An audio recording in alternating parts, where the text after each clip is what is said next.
पा रहे होंगे, गंगा डेल्टा सदाबहार वन क्षेत्र में क्या कहते हैं? तो उसे सुंदरवन डेल्टा कहते हैं। और आप सभी जानते हैं कि जो सुंदरवन डेल्टा है ये भारत के पश्चिम बंगाल में स्थित है। और सुंदरवन डेल्टा कैसे बनता है? तो भारत से जो गंगा नदी निकलती है, गंगा नदी, भारत की गंगा नदी और ब्रह्मपुत्र नदी दोनों के जो संगम है और जाके वहाँ पे गिरती है, जिसके कारण दोनों के संगम से ही सुंदरवन डेल्टा का निर्माण होता है। और ये विश्व में सबसे बड़ा डेल्टा सुंदरवन डेल्टा बोला जाता है। अगला प्रश्न देख लेते हैं। अगला प्रश्न आप यहाँ पे देख पा रहे होंगे, जो क्वेश्चन नंबर 2 है, कह रहे बिहार की कौन सी नदी अपना मार्ग परिवर्तित करने, ठीक है, करने के लिए जानी जाती है? तो आप सभी जानते हैं वो नदी कौन सी है, तो वो कोसी नदी है। और कोसी नदी इसलिए फेमस है क्योंकि ये अपना मार्ग परिवर्तित करती रहती है, यानी कि आज अगर ऐसे बह रही है तो कल यही नदी इधर बहने लग जाती है, जिसके कारण इससे क्षतिपूर्ति ज़्यादा होती है, जिसके कारण ही बिहार की कोसी नदी को बिहार का शोक बोला जाता है।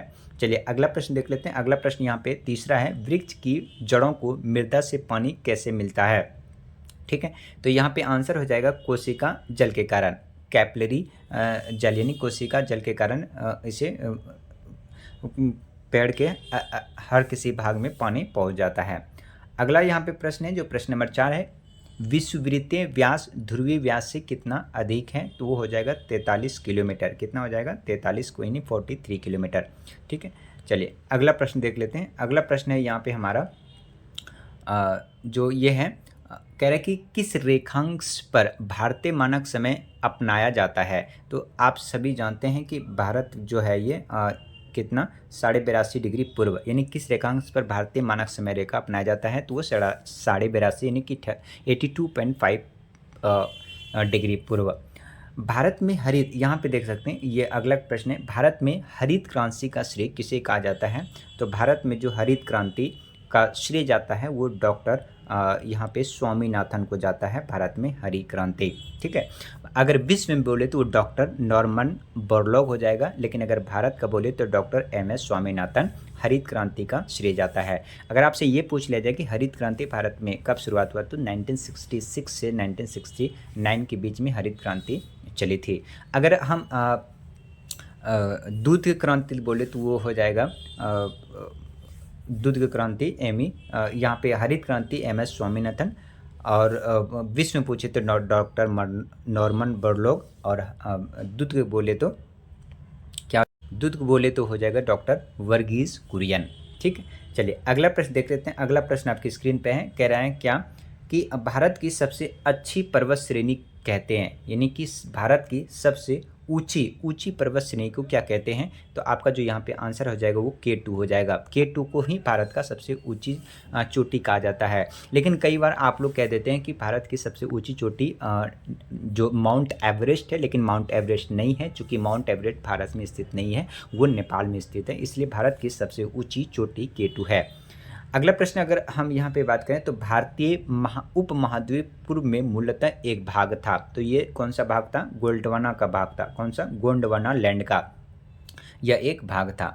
ठीक है, ये जो आप उपमहाद्वीप पूर्व में मूलतः एक जो भाग था वो कौन सा था? गोंडवाना लैंड, उसे कहा जाता है। चलिए अगला प्रश्न यहाँ पे देख सकते हैं, ये भी बार बार एग्जाम में पूछा जाता है, क्या कि बिहार में 1857 की क्रांति को किस नाम से, किसने नेतृत्व दिया था? तो यहाँ पे जो आंसर होगा वो कुंवर सिंह। ये कुंवर सिंह ऐसा थे जो कि इन्होंने बिहार में जो जगदीशपुर में ये उनका जन्म हुआ था, और ये एक बहुत बड़े किसान हुआ करते थे, लेकिन अंग्रेज़ों के खिलाफ इन्होंने ऐसा बिगुल बजाई कि वहाँ से अंग्रेज़ों को खदेड़ दिया, और अंततः ये लड़ते लड़ते ये अपना वीर गति को प्राप्त हो गए थे। ये इनके 2 भाई थे, एक का नाम था कुंवर सिंह और इनका एक भाई और थे। ठीक है, कुंवर सिंह और अमर सिंह। चलिए अगला प्रश्न देख लेते हैं अब आपकी स्क्रीन पर।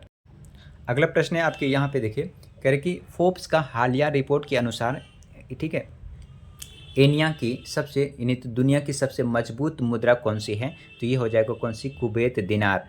ठीक है, ये भी अक्सर एग्जाम में पूछे जाते हैं। तो फोर्ब्स के हालिया रिपोर्ट के अनुसार दुनिया की सबसे मजबूत करेंसी, यानी कि स्ट्रॉन्ग करेंसी जो हो वो कुवैती दिनार हो जाएगा।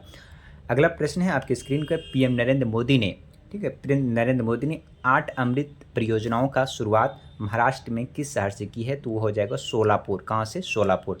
अगला प्रश्न आपकी स्क्रीन पर कह रहा है, IIT मद्रास ने मेवेलियन सिमुलेशन लॉन्च, ठीक है, लेब लॉन्च करने के लिए किसे साथ करार किया है? तो ये आंसर हो जाएगा अल्टेयर। किसने? अल्टेयर। ठीक है।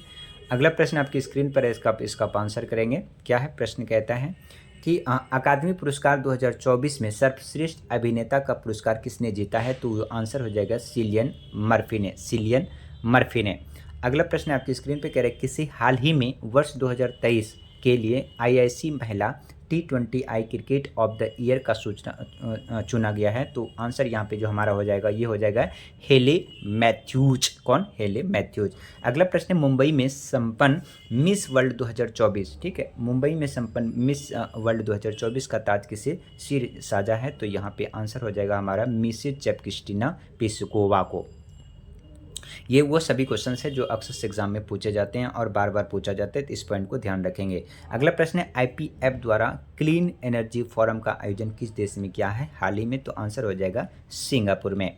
अगला प्रश्न है भारत ने विदेशी बंदरगाह यानी हाल ही में विदेशी बंदरगाह सिटवे बंदरगाह को किस संचालित करने का अधिकार हासिल किया है? तो ये हो जाएगा म्यांमार। कहाँ पे? म्यांमार, जो कि हमारा भारत का पड़ोसी देश है। तो दोस्तों आज रखते हैं इतना ही। फिर अगर आपको अगर इस तरीके से और अगर वीडियो चाहिए तो आप कृपया वीडियो को लाइक, शेयर और सब्सक्राइब जरूर करें। रेगुलर हम इस तरह से 30 से 35 क्वेश्चन रोज लेकर आएंगे जो एक्सेस एग्जाम में पूछते रहते हैं। Thank you for watching. Bye bye, take care.